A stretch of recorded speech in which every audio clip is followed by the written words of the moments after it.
மரணம். இதுக்கு ரெண்டுத்துக்கு நடுவில் என்ன இருக்கு? தேவனை குறித்த அறிவு, தேவனுக்காய் நிக்கிறது எல்லாமே இருக்கு. தேவன் என்ன பண்ணிட்டாரு? அதை அதை அதை வெளிப்படுத்துறாரு. வெளிப்படுத்தின உடனே இந்த வெளிப்பாடு வந்த உடனே அடுத்தது என்ன நடக்குது? அடுத்தது என்ன நடக்குது? எதிராய் நின்னது எங்க படுத்து இருக்கு?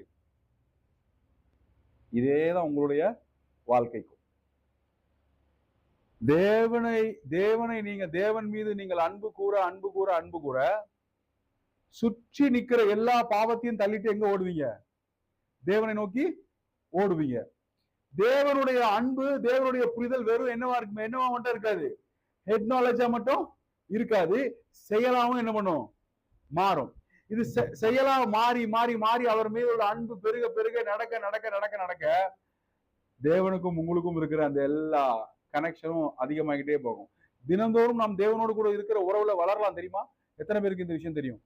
தினந்தோறும் நாம் தேவனோடு கூட இருக்கிற உறவுல அதிக அதிகமாய் வளரலாம். அதனுடைய ஒரு எக்ஸாம்பிள் தான் உங்களோடு போராடுகிறவைகள் எங்க படுத்து கிடக்கும்? வறுமை போராடுச்சுன்னா வறுமை எங்க படுத்து கிடக்கும்? தரையில படுத்து கிடக்கும்.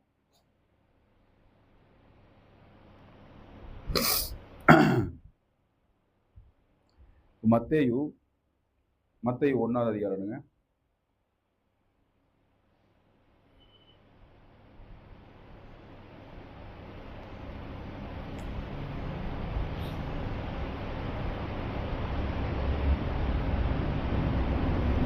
ஒன்னு 21 படிங்க.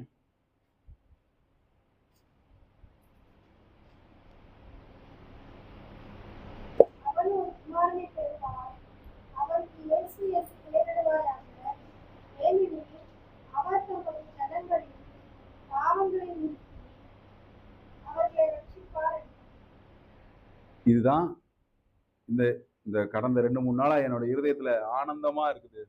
என்னன்னா, இதுல எது உங்களுக்கு ஹைலைட் ஆகுது சொல்லுங்க? எது உங்களுக்கு ஹைலைட் ஆகுது?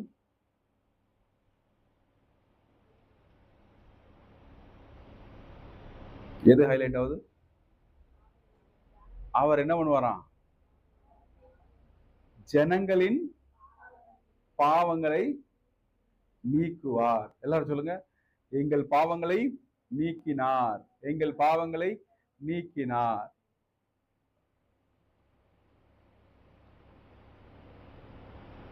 இப்போ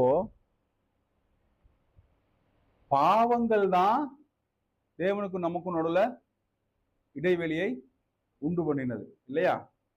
இப்பொழுது கர்த்தர் என்ன பண்ணி வச்சிருக்கிறாரு? பாவங்களை நீக்கி வைத்திருக்கிறார். இப்போ எதெல்லாம்